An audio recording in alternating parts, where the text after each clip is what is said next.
Hi, welcome to the Hmong Women podcast. My name's Dochi. My name's Emily. My name's Ariel. Thank you guys so much for tuning back in. This episode, we're going to be talking about menstrual cycles, periods, fertility, things surrounding that subject. And if you've not yet, please go ahead and follow us. And if you have any thoughts throughout the episode, please share in the comments. So I'm going to dive right into it here. I did also just want to add a brief note, if you guys are okay with that, just because some of the things I'm going to be talking about I feel could be triggering. And so I want to provide that warning ahead of time here. Some of the subjects I have listed, at least, are very personal, can be very intimate, and just if you're not into that, tune out. So first question here is, do you guys remember the first time you got your period, your first period? What happened and how did you go about it? I remember my first period. I was probably 13 or 14, and I was thankfully on summer break. And so during that time, I think both my parents were home, but I just remember going to the kitchen and then getting a glass of cold water because it was a hot summer day. And then I was like, oh, my stomach hurt. And so I was like, oh, I might have to poop. And so I went to the bathroom. And then when I sat down in the bathroom, I didn't have to poop. I did number one. But I looked and there was like a red smear on or dark brown red smear on my undies. And I was like, oh, what is this? And so I was like, oh, I think it might be my period. And so I walked up to my mom and I was like, Mom, I have something in my underwear and my stomach hurts. She's like, oh, okay. She just really casually said it, you're probably getting your period. Let me see it. And so she looked at my underwear. She was like, yeah, that's your period. Mm-hmm. And so I think from then I was like, I just remember her sitting me down and being like, okay, well, you're going to have to, this is a pad. This is what catches your period blood. And you have to change it every 2, 3, 4 hours, depending on the flow. And so I remember her just showing me the panty liners, the different pad sizes, and walking me through, this is what you do if you have a leak. This is the kind of pad that you use at nighttime.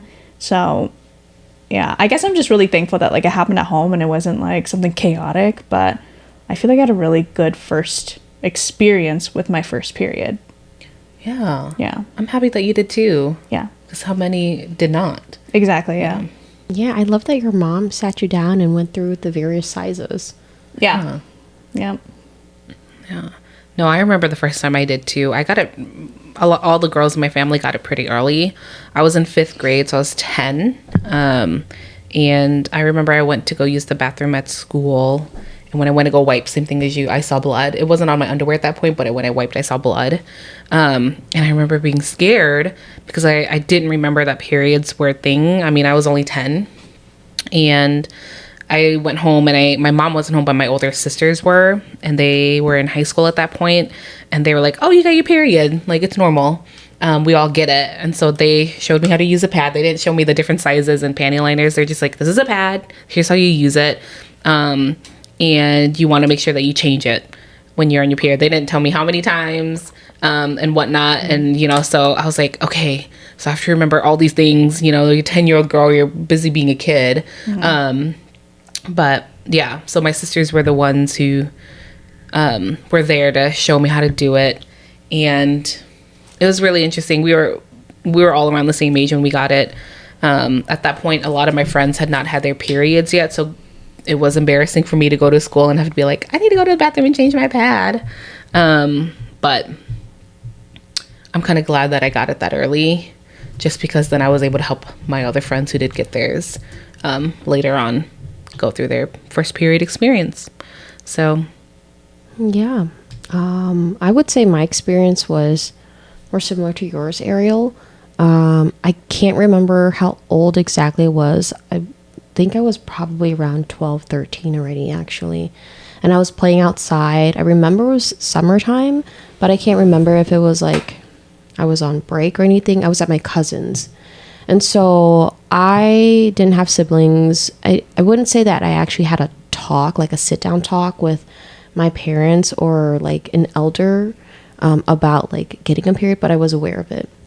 because I was already experiencing my friends going through it at school. And then my cousins are also older, so they've had their periods, and I was aware of it. But for some reason, I remember my stomach didn't hurt or anything, but I remember feeling like there was wetness on my underwear. And so I went to the bathroom, and then when I went to use it, I was like, oh, what is that? And it was, that brownish color. And I'm like questioning if I had pooped my pants. I wasn't sure. And then I kind of just wiped it off, and then I went back to play. And then I came back afterwards because it kept feeling like it was getting wetter. And then when I came back, like probably another 2 times, it just like, it was a heavier stain. And so my brain, for some reason, went automatically to, am I dying? But eventually I did talk to my cousin about it. She's like, no, I think it's just your period. You should go tell your mom. And I was really nervous to tell my mom. And it's not that they made a big deal out of it or anything. It was just a lot going in my mind. And then when I asked her, or told her that I was going through my period, I already had a pad because my cousin gave me one of hers. She's like, oh, okay, yeah, we'll just go buy you more stuff then. So it was very like relaxed, nonchalant. And that honestly made me feel better because I thought that they were going to make a whole big deal out of it. Like, oh my God, you have your first period, blah, blah, blah, all this stuff. But she never taught me like the different sizes. I actually didn't even understand any of that. When I would go out to buy pads, I would just, if it was a pack of pads, I would just grab it. And that actually made me think more about like utilizing tampons and stuff too. But we'll talk about that a bit later. So leading right into the next question here is, how are these conversations addressed to you guys growing up? So I was fortunate to have older sisters, a lot of older sisters who, again, have already had their period. So they would mention it, but because I was a lot younger than a lot of them, it wasn't a talk that we had. And, being a kid, you don't think about having a period all that often, right? You're kind of just living life. You go for that long without having a period. You're not going to think about it all the time. But when it did happen, when I got my period, my sisters, I guess we weren't as open about it as we are now as adults. And that's the one thing I kind of was realizing when doing this as my sisters and I didn't really talk about periods growing up. When I had my period, they said, oh, it's a period, it's normal, here's how you use a pad, and that's about it. But it was really normalized with my friends growing up, again, because I was one of the first. And so talking with my friends in middle school and high school about period symptoms and like period hygiene and period products. And I actually learned from my friends about tampons. I didn't learn from my sisters about tampons. I learned that from my friends in middle school and high school. And so yeah, it was something that wasn't talked about in my household as often. I know that my mom was really frustrated because she's like, oh my God, 6 girls in my house on their periods. I have to buy all these period products and all of our cycles are syncing and all of these emotional girls in my house. That was the only way we addressed it, was like, are you on your period? Why are you PMSing? Yeah. But yeah, I think that's one thing I would change, is being a little more open about it. But again, you don't want to force a child to talk about a period if that's not something they experience. So, yeah. I think for me, I'm really glad my mom talked to me. I don't know if it was like the same day or like shortly after, but really young, my mom was really straight to the point and realistic about like what a period was and when to expect it. And then she was really heavy on the hygiene too, of like, if you don't do this, you might smell, or if you don't take a shower every morning when you're on your period, it might leak. So I'm really glad that she felt open enough to like talk about those things with me, even if it was uncomfortable. And I think at home, like I had a really good support system because my aunts were in their probably 20s, 30s by then. So it was very just like, oh, like you're on your period. Like it was very normalized, and like we didn't openly talk about it, but like we understood each other enough to where like if we had questions, we could ask people. So I'm really glad I had that. But I'm actually the exact opposite, because I feel like in high school and like school, there was like a huge stigma around it. Like I purposely remember this one time where I think one of the pads fell out of a girl's pocket, and then she was like, ah, yeah. And then like she ran to grab it and like put it back in her pocket, and like boys were making fun of her. So there's like that stigma in school of like, you're not supposed to let other people know that, oh, you're on your period, you're not supposed to smile, you shouldn't be leaking, like that's embarrassing. So at least for me, like that was my experience of like, you're supposed to hide it and like not let people know that you're on your period. So I'm glad you had supportive friends, but for my friends, I don't think we really talked about that growing up. So it was more of like, oh, you need a tampon. Okay, here's a one-time thing of, you know, a tampon, but don't ask me any of the questions, you know. And I specifically remember too, we had a pool because I went to Hopkins High School for a little bit, and we would always know if a girl was on her period if she sat out from pool class for gym. So if she was sitting on the bleachers in the pool, we'd be like, oh, she's on her period, you know. So it was almost like a silent agreement amongst us girls, like, oh, okay, don't bother her, be nice to her, like give her hot water if she needs it. Like, I just remember that of like, oh, okay, like there was almost like a silent camaraderie too. Yeah. Of like, okay, we're gonna stick together and then like work through it too. So I remember those. And then I feel like when I started having my first few periods, and I feel like a lot of people can relate to this, but that's when sex and fertility came into the like whole picture of like, well, now since you're having a period, you are fertile, right? So you have the ability to have kids, and if you choose to engage in sex, you might end up pregnant. And so I feel like at a really early age, my mom, you know, because she was a teen mom, she was very, obviously she holds shame and other things around it, but she decided to educate me because it was, you know, she just found it necessary to. So I learned at a very young age, like female parts, biological female parts are different from biological male parts, and that there's people who have a mixture of those parts. And so very early on, I was like, okay, so I know how people get pregnant. I know that when I ovulate and I get that white stringy fluid, that's my highest chance of getting pregnant. And I know that protection while sex is most important, because I learned at a very young age what an STD was. My mom did not hide that. She was like, you can get diseases while having sex. And I was like, what? To me, that was scary. And I feel like that sort of fear followed me throughout my adult life of like, not even like, oh, your body is a temple, because it is, but like, I don't want to catch nothing. Yeah. Well, not even just sex, but if somebody has a cold sore and you kiss them, you can get the cold sore, you know? Exactly. So, yeah, I feel like with my menstrual period starting, it came along the natural sort of talks of fertility, pregnancy. Yeah. Yeah. Yeah, I love that for you. I did not get any of that. I really wish that I did. It's not like, I don't know how to put, I felt as though the conversations never came out straightforwardly, like, here's your sit down, here's your talk.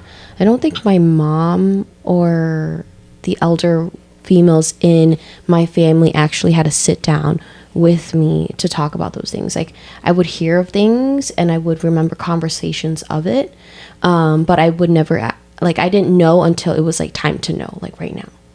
So I never had, you know, the sex talk. I remember hearing of it and knowing of it from my older cousins, and then going through school and then having to figure that out. And then that's when I learned about STDs and everything. And very similar to you, I was just like, ooh, like, I don't want that. Like, it scares me. Yeah.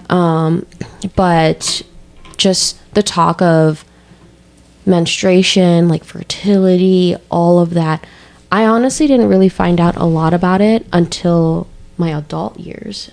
Having to do my own research and having to find out like a period isn't, to me, understanding a period was just like, I was just leaking fluid monthly. I didn't understand how everything tied in together. And although I understood that it tied into fertility, I didn't know like the symptoms of certain things, you know?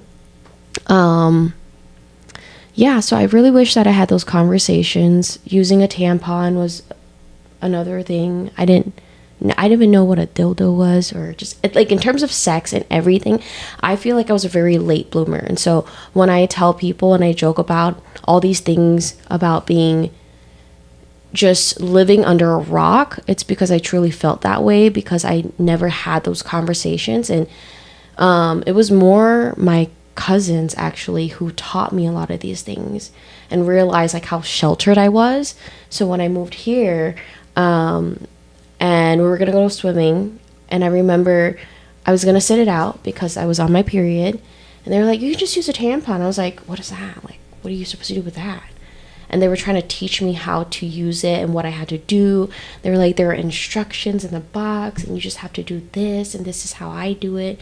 And then I wasn't able to do it at all. And they were like, okay, well, you don't want to keep on trying it because that's gonna, details and stuff like drag out. And so if you can't do it, you don't have to, but just this is what it is. And so I learned a lot through them.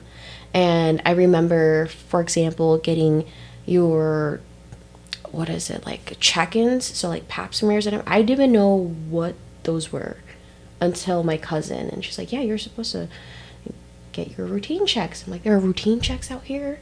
I didn't know anything. And I kind of really, really wish that those are conversations that were brought up, because now those are things that I think about when I imagine having a family or having kids in the future.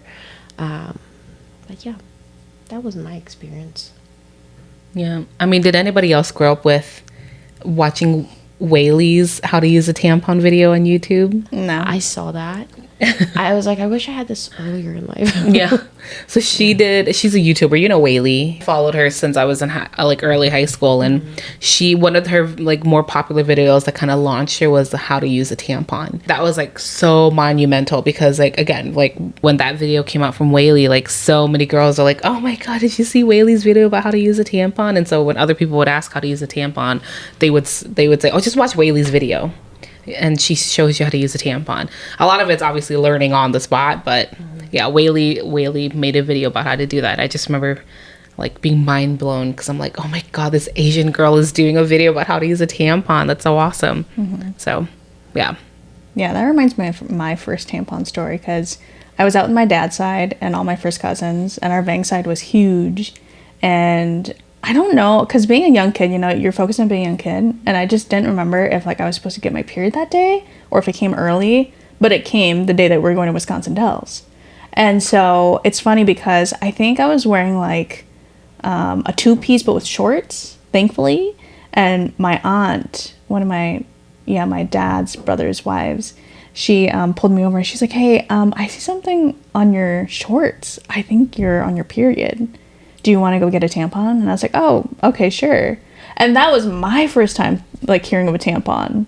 And so I just remember us going to counter. We bought a tampon. I went to the bathroom, and I was in there for at least like 30 minutes. And that was the first time that like I was like, oh my god, like I remember my mom telling me I had holes, but she never told me how many and what they were for. I was like, oh my god. And so I spent 30 minutes in the bathroom just trying to like breathe to calm myself down, and then trying to like stick it up. And the thing is, I got it up in the right hole, but it was uncomfortable, so I'm pretty sure I put it on wrong. But yeah, that was my traumatic first experience, and luckily like I didn't go into shock or anything. Yeah, but it was a very confusing first experience of a tampon. But I feel like I was able to remake that memory, because we went to Hawaii with me, my two youngest sisters, and then my aunt last summer. And so we were going manta ray watching at night. And so my sister got her period that same day, and she was like, oh, I've never put in a tampon. And so like I walked her through it, and I think we also like looked at literal like steps on how to do it. And she literally went in the bathroom, did it within 5 minutes, and came out. And I was like, wow. Oh, wow.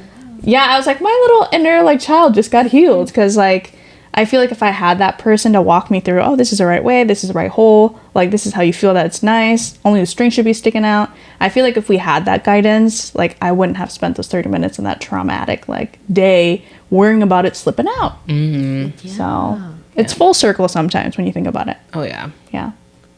Definitely is. Yeah. No, I agree, because it was just, I tried so hard because I really wanted to like have fun at the beach too, but it was like such a stressful day, because same thing, I was like, I don't know if I have it right. It was so uncomfortable. And my cousin was like, if it doesn't feel comfortable, then you probably didn't put it in right. I I didn't even know we had multiple holes, which I feel as though it's embarrassing, but at the same time, I'm like, no, I was never taught. So I definitely don't want to pass that on to other generations where it's like, you should feel embarrassed because you don't know what your body is. I'm like, well, never been taught. But just as you mentioned, it's like, I didn't know how far I was supposed to stick it in. I didn't know where to stick it in. I didn't know like how to go about sticking it in. Mm-hmm. And when I did, it was just so uncomfortable because I was so scared to like, what if it got lost and all these things. And so it was definitely like a learning curve trying to figure out like, how do I make this, like, why do people use this? It doesn't feel comfortable. Mm-hmm. But I'm happy you were able to guide your sister. Yeah. It's like world record. I know. Yeah, I mean, she got it in the quick, but I was like, damn, okay. But that just shows you, right? Like, if we had the same guidance, we would have gotten in within 5 minutes too. Mm-hmm. So...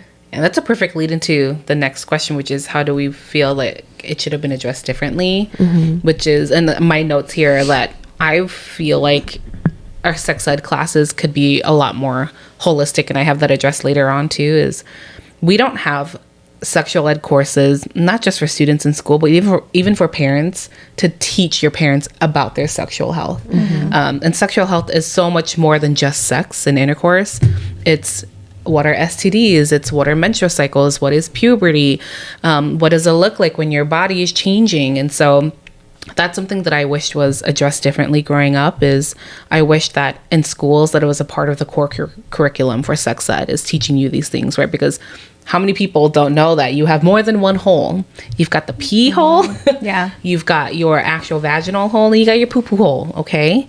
I think that would have also helped a lot of parents, and it will help a lot of parents feel easier when talking about periods to their kids.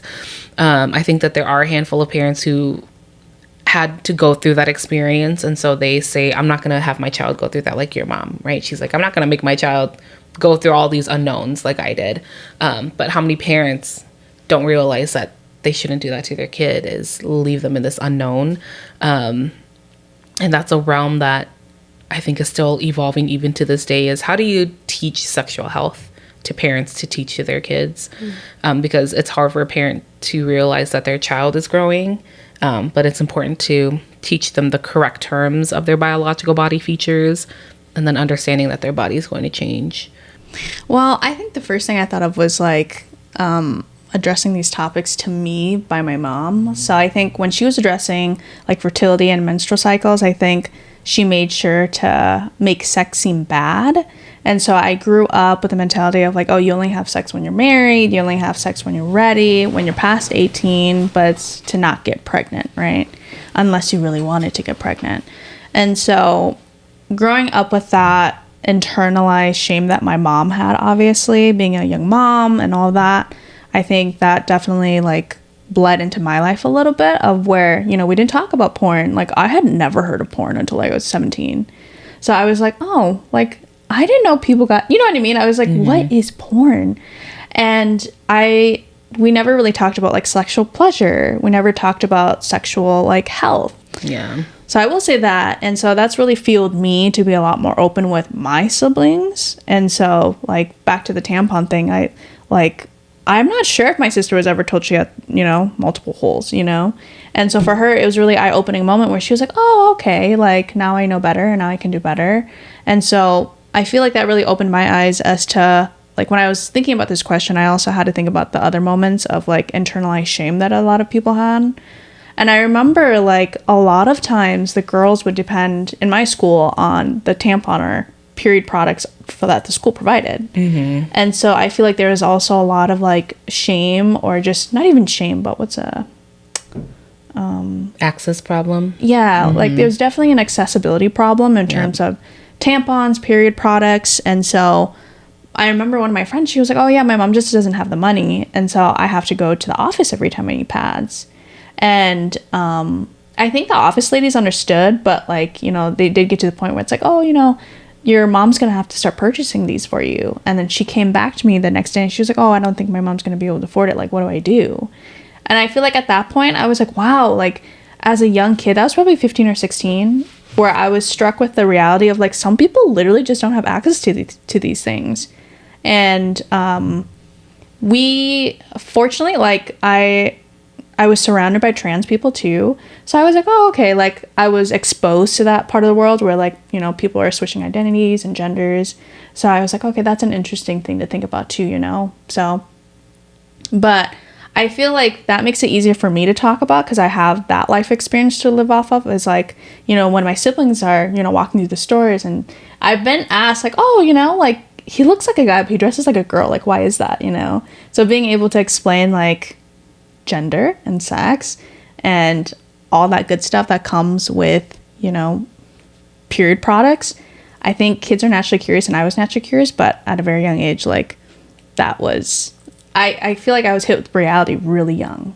So I wish I had those conversations too. I wish that they were addressed differently. I'm kind of in line with what you said earlier, Emily, on I just felt like, because my parents became parents young. Like my mom had me when she was 16, 17 too. And personally, I feel to this day, she's still not the best at communicating. And so I think of her young, and I try to reflect on myself on how would I have gone about those kind of conversations being so young. And I think it's just that she also didn't know herself too. That's of course shifted a lot since she's been able to learn on her own about her like own fertility, on, you know, just everything involving like menstrual, even the like miscarriages and the things that she's gone through and her experiences. So she's really started focusing on that a lot more with me whenever we would talk on how are your periods, make sure you're doing this, you need to go get checked up, and prioritizing that in my life. I feel like because periods were like, I don't even know how to just, like, it was not a focus growing up. It was like, if you had it, then you had it, but don't complain about it. Like, if you had cramps, you shouldn't even be talking about a period, right? Because it's a stigma of nobody needs to know that you are on your monthly.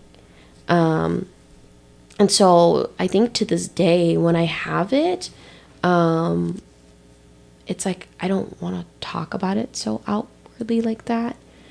And it's never been a priority of mine to not just focus on the period part, but like just my health in terms of like fertility, of like me going in to get a checkup, because I was never taught that that was something important to like think about.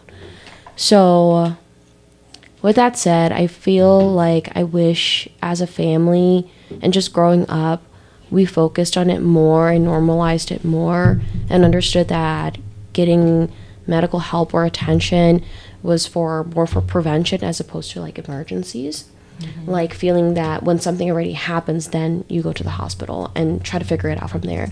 And instead normalizing it to be, you know, you go in for your yearly routines and then preventing it from there so that you don't have to go in for emergencies. So that's something I wish that could be changed. That's something that I would like to change in the future too. And I love hearing your stories, Ariel, because I don't have younger siblings. I have like nieces, but I'm not super close to them like that, where I would have the ability to be telling them, you know, my experiences to help them go through whatever they're going through. But I think it just is something I want to hold on to so that when I have my kids, I have a better idea as to how I want to approach those conversations. So like you brought up the topic of porn. I didn't know anything about that either.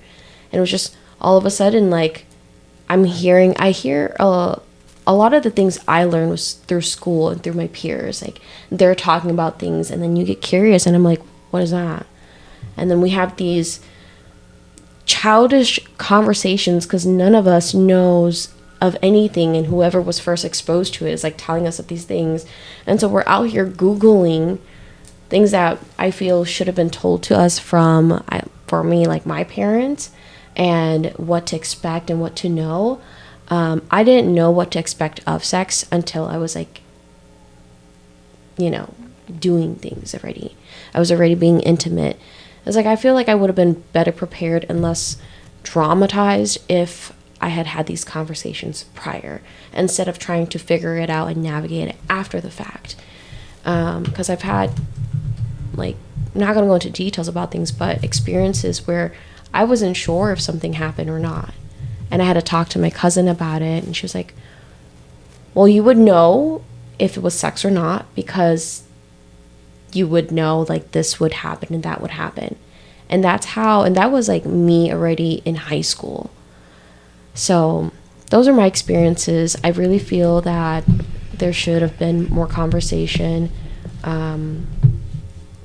Yeah. I know Ariel answered the question with how she talked about it with her sisters. So I have a younger sister, and I do have nieces and nephews who are, not that much younger than I am, and I took care of them a lot. I also, talk to them about, hear the things that other people are going to say about you while on your period. I think that's something that isn't talked about with younger kids, is a lot of other people are going to have opinions about your period. And you should not have to bear that weight. Whatever they say is what they say. But I think the one thing too is that as adults who are teaching our younger siblings or nieces and nephews, is that you leave that door open. You shouldn't force them to talk about a topic they don't want to talk about. So if they don't want to talk about sexual health or puberty, you bring it up to them and say, I know that you're going through this. Are you okay with talking about it right now? Or at some point, if not, just let me know if you have any questions. So to leave that door open for them. And I found that that's led to more questions from my nieces and nephews about their periods or about puberty and how the body changes. And letting them know that they can always come to you to ask questions about something that they're uncomfortable with talking to their own parents about really helps them learn more about the importance of, learning about their body. And it's actually really helped my nephews understand what to not do to their sister when she's on their period. I think it's important to teach boys about what periods are so that they understand what the women in their family goes through, and how they can be supportive of those people, but also to understand that boys also go through puberty. I know my niece didn't know that, and how they can support each other when their bodies are changing. I think that's something that isn't addressed. And so again, the door is open for my nieces and nephews whenever they want to and are ready to talk about it. But that's not something that they are forced to hear about or talk about. I like that, actually. I like the idea of letting them know we can talk about it, but not forcing it on them. I'm learning so much from you guys today. I love it. You guys are like my big sisters. I was gonna go to what are some struggles you faced. I think some struggles I faced is that I think growing up, I wish we would have centered wellness around periods, where I grew up thinking like a whole month of having my period was exact same energy level wise and everything. And it wasn't until I started working with a naturopathic doctor where I finally realized, like, wow, my cycle goes through 4 different phases. And like, I really had to learn, like, my energy might dip sometimes. The things I eat might contribute to my energy levels, and all sorts of different stuff happens in those different 4 to 5 weeks of your period. And so for me, I wish we would talk a little bit more about the struggles of, like, basically living in a man's world and being expected to contribute and push out equal amounts of work and effort. Like, what's a good way of saying it? Like, we're expected to work as a man even though we aren't biologically a man, Mm-hmm. And I think at the end of the day, like, I think it's just unrealistic to think that you can do the same amount of work every single week all the time. And so for me, that was one of the struggles that I had to face early on, is understanding that, some weeks my energy levels might not be the same and I might not be able to push out as much work as I can. But instead of being mad at myself, my body, I can work to help my body instead of working against it. And so for me, it's really been learning about and deep diving into sort of the 4 phases, which is your menstrual, follicular, ovulatory, and luteal phases of your menstrual hormone cycle. So I think if that were taught to me in school, I think I'd have a better idea that I'm living in a man's world and that I have to nourish and feed my body and slow down when I need to, and I need to start listening to my body instead of blaming it. Another thing is that I feel like a little bit of what Emily was saying, but one of the struggles I had growing up was that I feel like whether it was in school and work or just my personal life, I feel periods were often used against us and weaponized against us. And I say that not lightly because, like, I've been told, especially in high school, like, oh, you're just making up your symptoms. Oh, it's not really that bad. Oh, you're over exaggerating. And that basically came from my male counterparts. And it's something that really does set us back. And it also, I don't know, I almost feel like it's invalidating our experiences sometimes of like, you know, I'm going through this, but I'm having a person say, oh, it's not real. Oh, you're over exaggerating. Like, that's not really helping the problem. And so what you said earlier just really validated my experience in the past of saying, like, you know, I'm the crazy one. And like, especially in the medical field where we've talked about it of like, your symptoms are your symptoms and we can't help, you know? So, yeah. And it's not just, unfortunately, boys and men who do that, but like women who have very mild symptoms. Some of them also say that women who have more extreme symptoms are just faking it too, which is unfortunate because it's that internalized misogyny of like, if mine aren't that bad, yours really can't be that bad. You're just being over dramatic, you know? Yeah. So there's that as well. So, yeah, I just wish people had more empathy growing up. And I also wish people would not cross compare their period symptoms. So, yeah. And then piggybacking off of that too is that period symptoms pre or post period can change as you get older, according to your body. And I think that's something that a lot of people don't know or they think is not normal. That's something that I wish I would have known because I thought that having pre-period pains and post-period pains were not normal, or was something that I was being over dramatic about, but a lot of people do experience that. I wish that period hygiene and care was discussed more. As much as we talked about how, you know, we change our pads and we change our tampons, not a lot of people have that knowledge. They don't have access to that knowledge. They don't know that you do need to change your pad or your tampon every few hours because you can get a UTI from not changing. It's not just the smell, and a lot of people don't have access to clean water to be able to wash themselves too. And so I wish that, you know, period equity was talked about in that sense, as well as that a lot of people don't have the ability to be hygienic in that sense.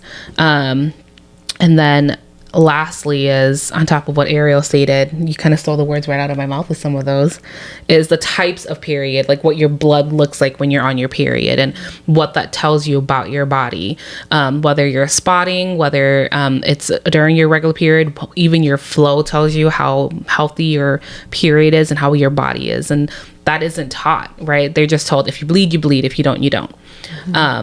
And so knowing what the color of your period looks like, if it's a brown consistency and it's going on for more than 7 days, that's your uterine lining shedding. And you also need to get that checked out because your uterine isn't shedding as much as it should during your period. Or if it's a dark red and you're having to change your pad every hour, you're bleeding too much and you need to see a medical doctor.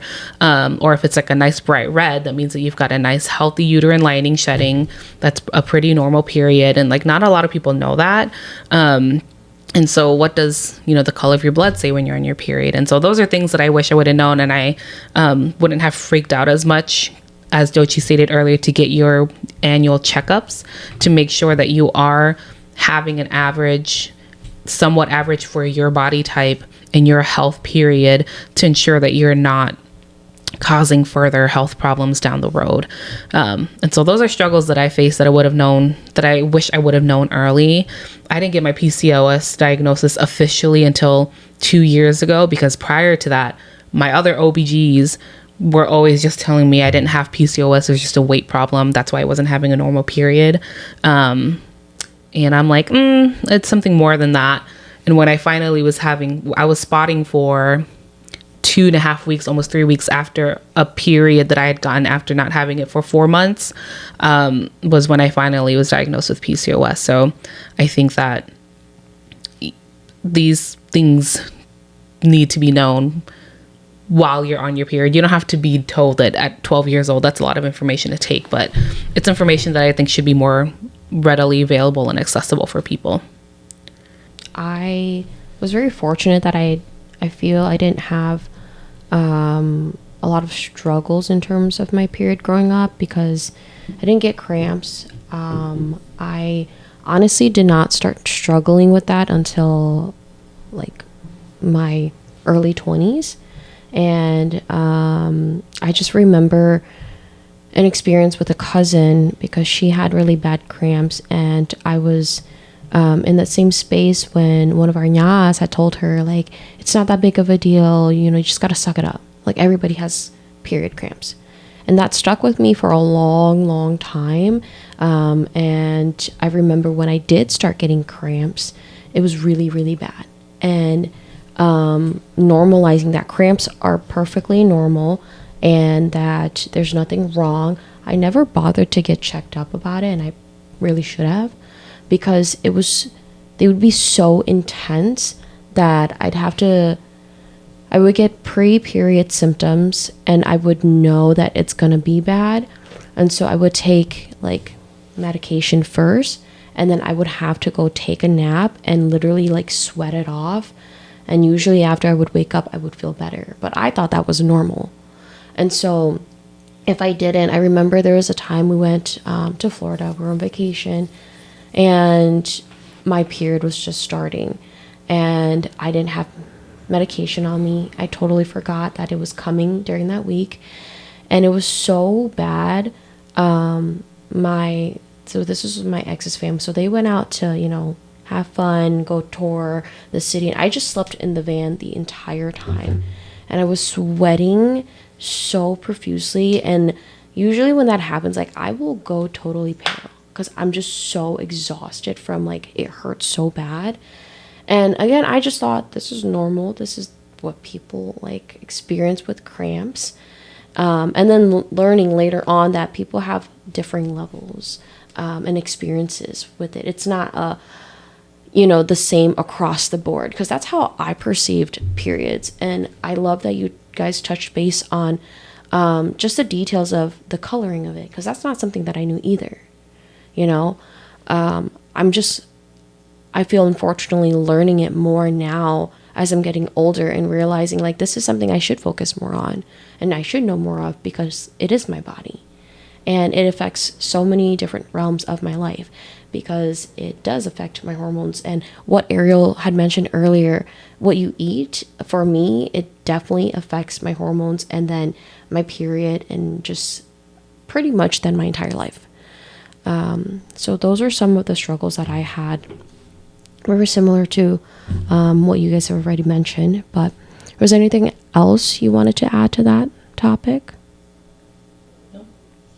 So leading right into common menstrual or fertility issues that you thought were abnormal. My ovulation. I didn't have a regular period for such a long time due to my body just not being normal, that I equated not having a regular period to be normal. And so when I started having a regular period again, when I got my first normal ovulation cycle and ovulation discharge, I freaked out because I was like, oh my God, what is this gooey white stringy discharge? Just to find out after Googling that it's normal, it's ovulation, and I'm not dying. But now my normal is I do get my period around the same time of the month every month, and my ovulation comes around the same time every month, and they last for about 3 to 5 days is my regular cycle. So I've really come to know what is normal and not abnormal anymore through my diagnosis. And that having premenstrual symptoms and really bad cramps is not normal. I thought it was.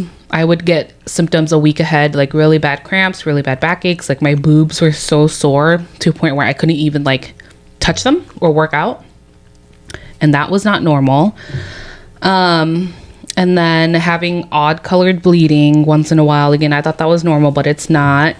And then having really bad migraines. I used to have an app on my phone called Migraine Buddy, and every week I would have 3 to 4 migraines, but then on my period, I would have a migraine almost every day.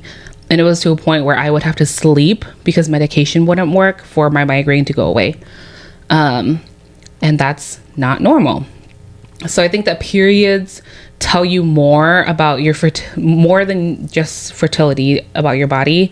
It tells you where your health is. It tells you if something's wrong with your body, and you should definitely be listening and looking at what your period is telling you. And that's why it's so important for us to not have period stigma, because it's so important for women to understand what their health is, what their body is telling them. And giving a sneak peek into the next question is, I think that men need to stop regulating what women do with their bodies on their periods, especially if they're wanting their wives to have children for them. Because if you're not believing your wife about their period, you're going to have to face the consequences of them having fertility issues because you don't believe in their period problems. Mic drop. Yeah, so when I was reading this question, I focused more on the fertility part as well.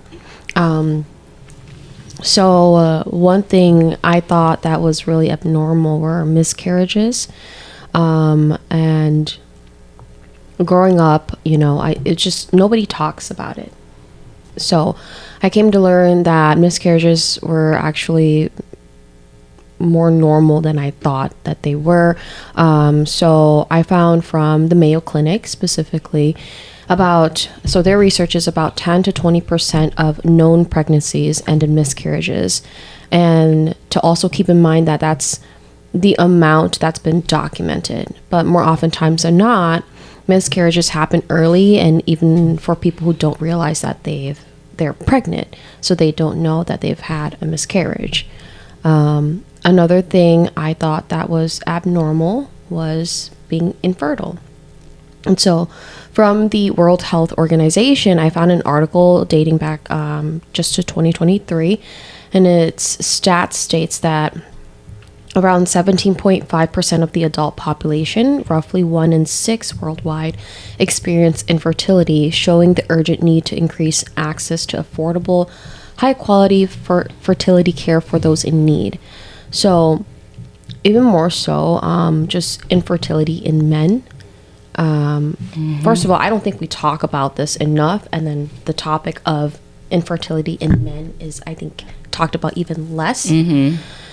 So just what Emily said earlier, I think that we should bring these conversations up more and talk about and normalize it more, so we understand what the problem actually is and be able to get it resolved, so that people don't feel like they have to hide behind doors in order to resolve these problems. Because I feel that a lot of us share very similar stories and can help each other if we can talk about it out loud. But one last note that I have here regarding infertility is that it's from Yale Medicine's article on male infertility, that roughly 15% of couples in the United States have trouble conceiving, and over 50% of the time there is an issue linking to male infertility. And it's not just always a woman who's incapable of, I think I previously mentioned it before, but I think for me, if my family and friends were a lot more open about what they're going through, I feel like I'd feel a lot less alone, and it'd be a lot less abnormal. So when I say that, I think of my pre and during period cramps, of like heavy cramps, painful cramps, fatigue. I feel like all that growing up to me was very like, oh, I'm the only one dealing with it, and I'm like the weird one of the family. But I think it took a couple of years for me to figure out that like my aunts and my sisters were going through similar things, and if we had only opened up earlier to each other, I feel like we'd feel a lot less alone in this journey. So how do you guys think society reacts to periods, and how can we treat it as something normal rather than something being stigmatized? Yeah, so for me, it's been mentioned a couple times by Ariel and Dochi already, but I saved it for this question because I do have a lot to say. I was fortunate to be surrounded by women who like didn't treat it as something gross. It wasn't something talked about a lot in my family, but they knew that it was natural. My brothers also grew up with a lot of women, so they didn't treat it as something gross. And I was also fortunate to grow up with friends who weren't afraid to talk about it. I can't say the same thing for the surrounding boys and men that I grew up around. And so to say that when I went out into society and to find on the internet or even with people's interactions where they're like, periods are gross, I was like surprised. I was shocked that people thought that way. And even some women to this day, I do wish that periods weren't taboo to talk about overall. I mentioned this earlier, but there is a lack of knowledge, which leads to the spreading of information, misinformation about periods and about girls' and women's bodies during their cycle. And that is really frustrating. For example, some cultures believe that women on their periods are dirty or impure, and so they are kept from going to school. And so they lose out on an education simply because that cultural belief is that they are disgusting during that time period. And periods, as we all stated, is just a natural cycle of the body, and it shows that a person is healthy. And then the constant misuse of the stereotype of, oh, she's just PMSing to explain a woman's anger, or not even anger, but just her expressing and communicating how she feels, as a way to like categorize that under hysteria or anger. And that's not fair because, yeah, women are going through a lot on their periods. Imagine having to bleed every month with something stabbing you in your stomach. I'm pretty sure not a lot of men would be able to deal with that. I mean, they can't even deal with the period machines that are being used for fun right now. So, and then a big thing that was briefly mentioned earlier is period inequity. I've seen period inequity from as far back as I can remember. One of my schools did not offer period products to their students. You had to bring your own, or you had to have money to be able to put it in the coin slots. And I just remember being so surprised about that because a big population of your students are girls. And so I just remember carrying extra pads around and giving it to, people who asked. And that's the one thing I do appreciate about my friends from middle and high school is that we had this network where we'd say, oh, if anybody needs a pad, just let them know that I have them. And so we would openly share that we have pads and tampons. And if we're talking about just in the US, 1 in 4 girls and 1 in 3 adult women recorded having trouble affording period products. So that says a lot about just how expensive they are. And they still make it hard for women to be able to afford period products. There's this great article by unwomen.org where they talk about worldwide. They do a great breakdown of what period inequity looks like worldwide. And they really explain how it comes down to society's view of what periods are and its value to them as a person. And overall, 77% of women and girls that they surveyed said that they do believe that periods and menstrual cycles should be a part of a core curriculum taught in schools. All that to say, again, that I do think that we need to be better at teaching sexual health. We need to be better about our own personal views. I wouldn't want my husband or future partner making my nieces or another woman feeling guilty about a natural part of their body.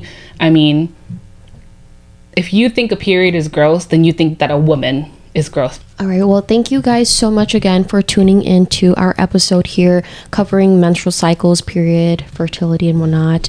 If you have your stories you would like to share, please comment down below. And if you enjoyed this episode, go ahead, like, and follow us for more. We cannot wait to see you here again.